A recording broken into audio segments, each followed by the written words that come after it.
পুলিশে তো হারে গুল্লি করছে, হ্যাঁ যে দৌড় দিচ্ছে হারে গুল্লি করছে, পুলিশে করছে, রাতের আধারে করছে, আমরা তো আর দেখি নাই, যাই নাই, দেখি নাই, ওখানে আমরা কারে কী করবো, কেমনে আমি ইয়া করবো বলবো।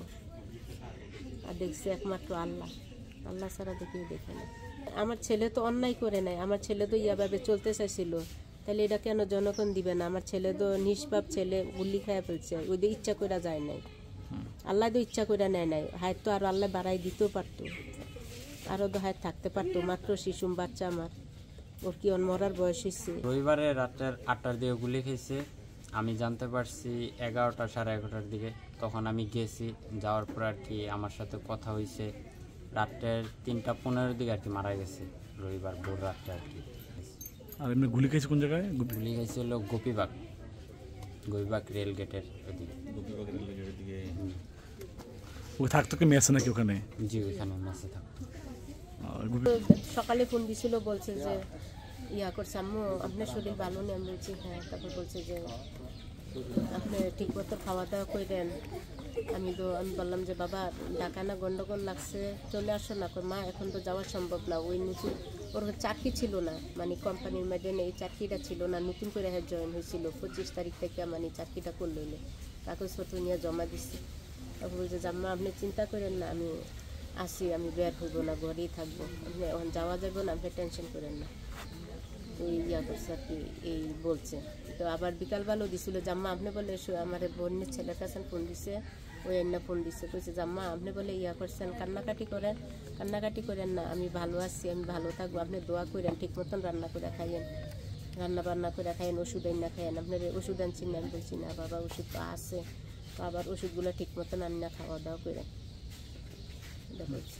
ওই তো মারা গেছে গোপীবাগ, ঢাকা গোপীবাগ গুল্লি খাইছে, বাসা থেকে বের হয়েছিল নাস্তার লাগে সন্ধ্যার পর 8টা বাজে, 8টার সময়। ওখানে ওই যে অফিসে কাজ করে, ওই অফিসের ওর সাথে বন্ধু ছিল, দুজনে একসাথে বের হয়েছে, ওই নাকি আরেক গলিতে চা আনতে গেছিল, আর ওই এখানে ছিল, দুজনে একসাথে বের হয়েছে। তারপরে দুজনে একসাথে বলছে যে আমি চা নিয়ে আসি, তুমি এখানে বসো। তো ওইখানে বসবো, দূরে দাঁড়াইছে, দূরের থেকে আরও ছেলেরা দৌড়েই আসছে, আসলে দেখছে যে ছেলেরা দৌড়ে আইতেছে, ওই বলে দৌড় দিয়ে ফেলছিল, দৌড় দিয়ে ফেলতে ওর গায়ে গুলি লেগে গেছে। কোরিয়ান মানে ওই পাঠাও রাইডার আছে না, মানে পার্সেল ডেলিভারি দেয়, ওইটাতে আর কি জব করতো, ওইখানে আর কি জব করতো। পার্সেল ওই যে কুরিয়ার সার্ভিস, মানে যেটা অর্ডার মালামাল ডেলিভারি, পাঠাও কুরিয়ান সার্ভিস। হ্যাঁ, তেমন কিছুই কথা হয় না আমার, জাস্ট আমি ওইখানে গিয়েছি রাতের 12:30-1টার দিকে, আমি ওইখানে ঢাকা মেডিকেল পৌঁছাইছি। আমার ও প্রথম আর কি বলছে যে তুই এত রাতে কেন আসছস, মানে আমি থাকতাম রায়েরবাগ, ওইখান থেকে গেছি আর কি। ও বলছে যে তুই এত রাতে কেন আসছস, তুই চলে যা, ওনারা তো আছে, মানে ওনার বন্ধু ছিল একজন, ওনার সাথে বলছে আর কি ওনারা আছে। পরে আমি বলছি আচ্ছা ঠিক আছে থাকি। জি আমার সাথে কথা বলছে। আচ্ছা কি বলছিল? এই কথাটাই বলছে যে তুই এত রাতে কেন আসছস, না আহত অবস্থা বলছে? জি। আচ্ছা কোথায় গুলি লাগছে ভাইয়া? বুকের ভিতরে, মানে এই পিছনে লাগছে, পিছনে লেগে সামনে দিয়ে বেরিয়ে গেছে। কয়টা গুলি লাগছে? একটাই লাগছে। আপনি খবর পেলেন কিভাবে? আমাকে আমার বড় ভাই আর কি, ওই যে ওনার বন্ধু একজন ছিল সাথে, উনি আর কি আমাকে ফোন দিয়ে জানাইছে। আচ্ছা আপনার সাথে বন্ধুদের যোগাযোগ ছিল তাহলে? জি, মানে ওই নাম্বার দিছে যে আমার বাইরে জানাও, জানাইলে ওই মানে ওই আর কি নাম্বার দিছে, ওর সাথে আর কি কথা হয়েছে আর কি। উনি গুলি খাওয়ার পর কি ওনার বন্ধুরা ওনার হাসপাতাল নিয়ে গেছে? ওনার বন্ধুরা নাই, মানে ওইখানে রাস্তার থেকে আর কি 2জন লোক আর কি ওনাকে নিয়ে গেছে। ওনার বন্ধুরে, মানে ওই রাস্তার থেকে ওনার বন্ধু কয়েকবার ফোন দিছে, ফোন দিয়া দইরা বলছে যে আমি ঢাকা মেডিকেল নিয়ে যাইতেছি, আপনার রুগী গুলি খাইছে, আপনি ঢাকা মেডিকেল আসেন। তারপর আর কি ফোন নিয়ে চলে গেছে, আর যোগাযোগ হয় না। পরে ওনারা গিয়া খুঁজা বার করছে ঢাকা মেডিকেলের থেকে। উনি পড়াশোনা করছে সিলেটে। কি পর্যন্ত পড়ছে? মানে মেট্রিক পরীক্ষা দেয় নাই, পরীক্ষার 2 মাস 2.5 মাস আগে মেট্রিক পরীক্ষা দেয় নাই। মেট্রিক পরীক্ষার 2-3 মাস আগে আর কি আম্মুর হাতে একটা অপারেশন হয়েছে, ওই টাইমে আর কি পড়াশোনা বাদ দিয়ে দিয়েছে আর কি, তখন এতে আর কি জব করতো।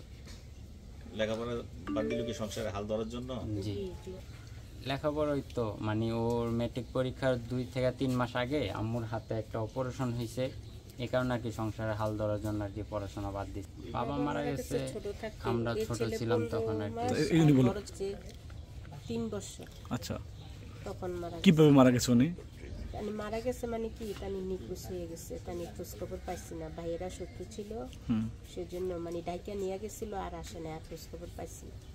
এখন পর্যন্ত পান নাই? না, এখনো পাইনি।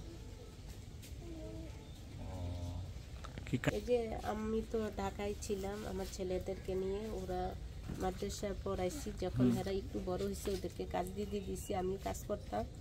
এরপরে আমার শ্বাসকষ্ট হয়ে গেছে, সেজন্য আমি আর কাজ করতে পারি না, সেজন্য বাড়িতে চলে আসছি। 3 বছর ধরে আমার দোনো ছেলে তখন আমার টাকা পয়সা দেয়, খাওয়া দাওয়া করি, ডাক্তারের ওষুধ দেয়, চিকিৎসা করে সংসারে টাকা পয়সা দেয়, খাই চলি।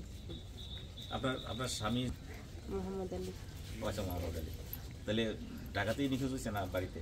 না, ঢাকাতে। ঢাকাতে নিখোঁজ হয়েছে। জি ওনার খবর দিয়ে নিয়ে গেছে বাসা থেকে? জি। আর আসেন কারা খবর দিল কি আসে বিষয়ে কোনো মামলা টামলা কিছু করার নেই? না না, তখন তো আমি 2টা বাচ্চা লইয়া অসহায়ের মধ্যে, আবার এত গার্জিয়ান ছিল না। ওরা ওর 15 মাস ছিল, আর বড় ছেলে 3 বছর ছিল। এখন এই যে বড় ছেলে কাজ করে টাকা দিছে, ওই টাকা কাজ করে টাকা দিছে। তারপরে এই বাড়িটা আমি রাখছি এখন, তখন আমার কিস্তি ছিল, দোনো ছেলে টাকা দিয়ে কিস্তি চালাইছে, সংসারও চালাইছে, কিস্তিও চালাইছে। না, এটা বাবার চাষে, কিন্তু আমি জায়গাটা কিনছি, 4.5 শতাংশ জায়গা কিনছি। আচ্ছা আচ্ছা। ওইটা বাবার বাড়ি হয়েছে গাজীপুর। বাবা ছেলে তো হারাইছে, ছেলে তো আল্লাহর মান নিয়ে গেছে, আল্লাহ গুলি খাইয়া গেছে। এখন মামলা মুদ্দুল্লাহ, এখন তো আমার শক্তি নেই। আমার এই ছোট মাসুম বাচ্চা কি করবে? এই মাসুম বাচ্চার তো আমি দিব না আবার হারাইতে। এক ছেলে হারাইছে, আরেক ছেলে হারাইব। আলহামদুলিল্লাহ, যেটি তারা যে লাশটা আনছে, যেটি করে আনছে, একটুকে, আর কিছু না, বেশি কিছু না। আপনি ক্ষতিপূরণ বা কোনো কিছু চান কিনা, ইয়ার এই বিষয়ে কিছু বলতেন? ক্ষতিপূরণ কি হেরা দিবে? ক্ষতিপূরণ দিলে তো আমার একটা ছেলে ছোট ভালোই হইতো, এখন ক্ষতিপূরণ কি হেরা দিবে? আর আমার সাথে এমন কোনো শেষ কথা হয় না। আমি আবার ওই ব্লাডের জন্য দৌড়াদৌড়ি করতেছিলাম, তো ওইভাবে শেষ কথা আমার সাথে কিছু হয় না। আমার ওই যাওয়ার পরে আর কি বলছিল যে তুই এত রাতে কেন আসছোস, সকালে আসলেই পারতি, এই আর কি। শেষ কথা তো একটুকে বলছে, বাবা জাম্মা আপনি খাওয়া দাওয়া করেন, আমার লাগে টেনশন করেন না, আপনি ঠিক মতন খাওয়া দাওয়া করেন, আর আমার লাগে দোয়া করেন, আমি ঘর থেকে বের হব না। এটা কয়টার দিকে ফোন দিছে? এর পর আমার সাথে কোনো কথা হয় না। না না, আমাকে কয়টার দিকে ফোন দিছে আপনাকে? এটা আমার দিকে কথা হয়েছে 3টার দিকে, 3টা বিকালে? বিকাল 3টার দিকে, আর কথা হয় না। শনিবার বিকাল 3টা না? জি। দুই বেলা কথা বলছিল, সকালে একবার বলছে, বিকালে একবার বলছে, আর কথা হয় না। টাকা কি শনিবারই পাঠাইছিলেন টাকা? না, তার আগে হ্যাঁ টাকা পাঠাইছিলাম শনিবারে, হ্যাঁ টাকা পাঠাইছি শনিবারে। 500 টাকা পাঠাইছিলেন। সোহাগ মিয়া যে গুলি খেয়ে ঢাকায় নিহত হয়েছিল, সোহাগ, এই সোহাগের কবর, এই জায়গায় তার কবর দেওয়া হয়েছে। এখানে সে চাকরি করে ঢাকায় চাকরি করে, হ্যাঁ ওই যে লকডাউন লাগিয়ে গেল, অবরোধ কর্মসূচি লাগিয়ে গেল, হ্যাঁ 3 দিন ঘর থেকে বাইরে দিতে পারছে না। এরপরে হ্যাঁ খাবারের কষ্ট, কয় আম্মা টাকা নাই, তো তার মার কাছে ফোন দিছিল, তো ফোন দেওয়া তার মায়ের 500 টাকা পাঠাইছে। তো দিনটা অবরোধ দিয়া ওই যে কারফিউ শুন না, এরপর আছে সন্ধ্যার পরে একটু যাই, এখন তো নীরবইব, ওই সন্ধ্যার পরে খাবার আনতে গেছিল, যাওয়ার পরেই তারপরে গুলি লাগছে, পিছন থেকে গুলি লাগছে। গুলি লাগার পরে হের কাছে, তো ফোন মোবাইলটা হের পইরা গেছে, হের হুশ নাই, এই দিক দিয়ে চাপ দিয়া ধরছে বুকের মধ্যে, পিছন দিয়ে রক্ত পড়তেছে, রক্ত যাইতে যাইতে ইয়ার মধ্যে পড়ছে।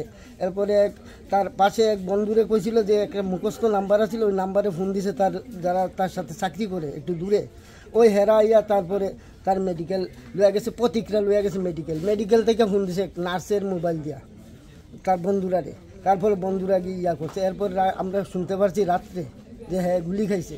এরপরে তার ছোটো একটা বাইয়া ছিল, একটু দূরে চাকরি করে, ওই যে আপনার আলফাতা মধ্যে, সাপা মধ্যে, সে আবার ফোন পাইয়া এরপরে গেছে, গিয়া দেহে তার ভাই অবস্থা একবারে নার্ভাস, মানে সিরিয়াস অবস্থা। এবার রাত্রে শুনি মারা গেছে। মারা যাওয়ার পরে আমরা গেছে কয়েকটা থানা ঘুরছে, যেই থানায় যায় হেরা কয় আমার থানায় কোনো ফায়ারিং হয় নাই। এরপরে এমনি বিভিন্ন রকমের করছে, তারা 3-4টা থানা ঘুরছে, ঘুরে এক থানার থেকে করছে, কাগজ দিছে, দেওয়ার পরে লাশ আনতে আমরা রাইতের 12টায় জানাজা দিছি। রবিবারে। হ্যাঁ অত্যন্ত ভালো ছিল, হ্যাঁ রাজনীতি কিছুর সাথে জড়িত না, হ্যাঁ রাজনীতির সাথে জড়িত না। হ্যাঁ বয়স অল্প বয়স, মানে হ্যাঁ পেটে দেওয়া গেছে, হ্যাঁ বাপ মারা গেছে ছোটোবেলা, একবারে নিরপরাধ। আমি জানি, আমার জানার মতে হ্যাঁ একবার অত্যন্ত ভালো ছেলে, এরকম ছেলে মনে হয় লাখের মধ্যে একটা হয় না। হ্যাঁ দেশ বিরোধী কোনো মধ্যে নাই, আল্লাহর রহমতে। নামটা বলুন তো। আমার নাম একলাসুর রহমান শানিক। আপনার মা কি হন? আমি হ্যাঁ খালু হই। হ্যাঁ ছোটোবেলা থেকে সিলেটে আমার এইখানে বড় হয়েছে, স্কুলে লেখাপড়া করছে সিলেটে। আমার সাথে এত বড় থাকতে একবার ছোটো থাকতে হইতে এসো আগে বড় হয়েছে আমার কাছে। আমি তার মানে অভিভাবকের মতো দায়িত্ব পালন করছি। এখন আজকে 5 বছর ধরে এখানে জায়গা কিনছে, একটু এই জায়গা কিনে মনে করেন ঢাকা চাকরি করে এই জায়গা থাকে।